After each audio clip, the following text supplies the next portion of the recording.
Kita kembali ke diskusi kami, pemirsa. Bang Alfon, jika tadi kita membicarakan apa sebenarnya bukti-bukti yang tidak dimiliki oleh Komisi Pemberantasan Korupsi sehingga bisa menjadi celah sebagai kuasa hukum dari Castro Kristianto. Jadi gini, itu kan ada dua peristiwa hukum kan, gitu ya. Nah, di dua peristiwa hukum itu ada dua perbuatan yang secara dasar. Ya. Satu itu ada namanya suap, dan kemudian kedua itu obstruction of justice gitu ya. Nah, terkait dengan suap, apakah memang ada bukti baik keterangan orang maupun bukti dalam artian benda gitu kan, atau ahli dan semacam-macam yang menyatakan bahwa di situ ada dugaan keterlibatan. Itu perlu dijawab sebenarnya. Karena apa? Karena ini kan masih sumir sebenarnya. Gitu. Karena apa? Karena orang yang melakukan bribe itu nggak pernah ketemu, kan gitu kan. Nah, ini yang harus didudukan terlebih dahulu agar adanya suatu peristiwa itu menjadi semakin terang, sehingga itu bisa dinaikkan menjadi suatu penyidikan, gitu kan. Dan untuk ditemukan seorang tersangkanya, ini sekarang yang namanya penyidikan atau peristiwa pidana belum ditemukan, gitu kan. Tapi ini sudah ditetapkan sebagai tersangka, lompat. Jumping gitu kan. Nah, ini yang kita pertanyakan sebenarnya gitu kan. Apa sih yang menyebabkan ini sudah dinyatakan sebagai suatu perbuatan pidana dan kemudian menjumping kepada penetapan seorang tersangka. Itu sebenarnya yang menjadi pertanyaan mendasarnya gitu kan. Kedua, terkait dengan obstruction of justice gitu kan. Apa sih sebenarnya bukti-bukti? Kalau misalnya dikatakan kemarin itu kan mencelupkan apa?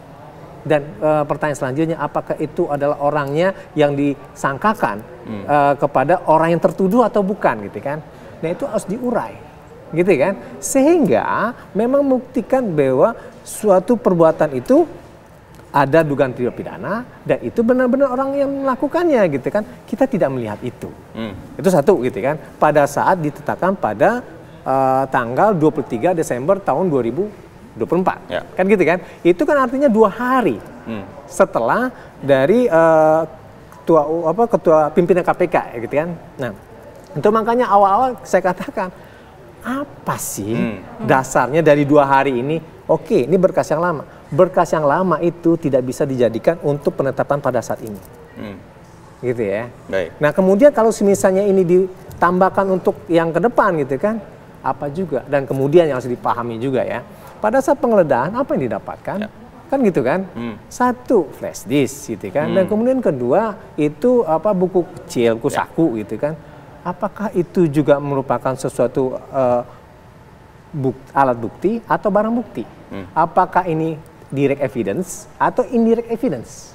Kan gitu sebenarnya. Baik. Nah, hal-hal seperti ini yang harus diurai dan kemudian diformulasikan memang betul bahwa pada saat ini sudah adanya bukti-bukti yang membuat keraguan kita itu terpupus jadinya. Kasih kan enggak gitu. Baik. Kan. Nah, itu maka dikatakan untuk menetapkan seorang menjadi tersangka itu hilangkan keraguan kami, hilangkan keraguan orang gitu kan ketika bahwa itu memang merupakan suatu dugaan tindak pidana. Itu yang dikatakan sebagai prinsip beyond reasonable doubt. Baik. Nah, untuk men-challenge itu sekarang sebagai suatu prinsip yang namanya habeas corpus, di mana due process of law itu dikedepankan, bukan crime control. Karena apa? Kalau crime control itu kan yang penting ini dihukum. Nah, kita tidak memahami itu, gitu ya. Kita memahami bahwa di dalam penegakan hukum yang namanya crime control dengan due process of law itu harus berdampingan, harus berdamai keduanya. Baik. Jangan crime control itu menindih dari due process of law yang pada akhirnya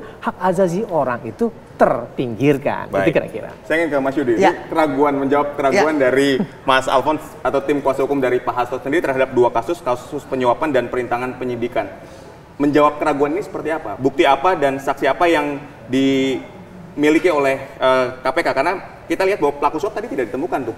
Kok bisa tiba-tiba Pak Hasto ditetapkan sebagai tersangka? Silakan. Ya, itu kan dari Bang Alfon ya. Itu kan tadi saya katakan bahwa KPK tentu ketika sudah menetapkan tersangka kan berdasarkan hal yang prudent ya. Dan kalau kita bicara mengenai pra-peradilan, KPK kan tidak pernah kalah, terutama dalam dua kali kalah ini ya. Itu kan tidak pernah kalah kurang cukup bukti. Ya, karena pasti KPK buktinya banyak.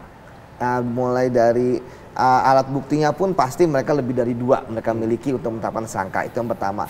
Kemudian yang kedua, barang buktinya pasti ada.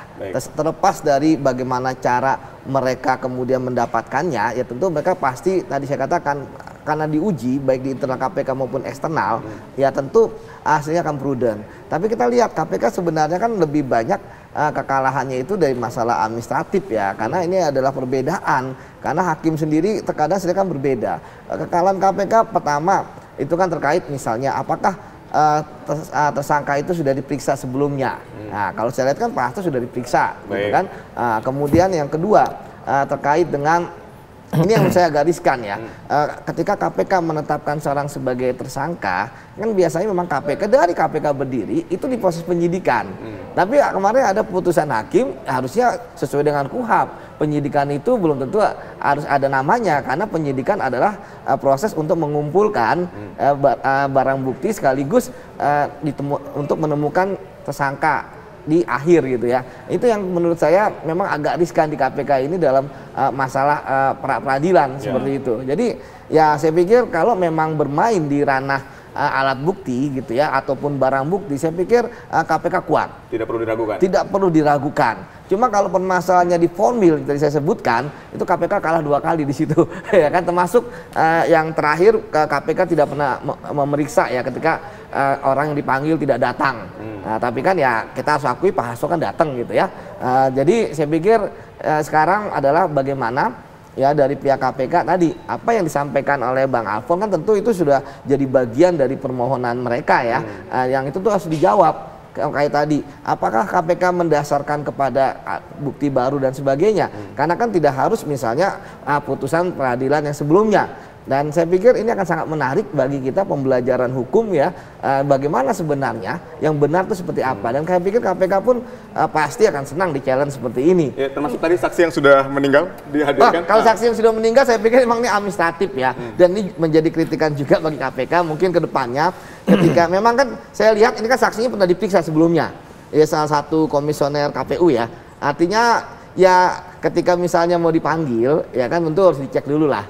Tapi memang terkadang kan kita baru tahu meninggal ketika memang ada penyampaian ya dari keluarganya, kemudian dikirim suratnya dan sebagainya. Tapi saya pikir ya ini masalah teknis lah seperti itu. Baik, Mas Yudi, Bang Alfons, kita juga tunggu bagaimana jalannya sidang pra peradilan dari Hasto Kristianto nanti. Terima kasih Bapak-bapak waktunya bersama kami. Selamat siang. Baik, terima kasih. Pemirsa, kami juga masih akan kembali selepas jeda. Presiden Amerika Serikat Donald Trump mengusulkan relokasi 2 juta warga Gaza Palestina ke Indonesia. Usai jeda kami hadirkan kabarnya.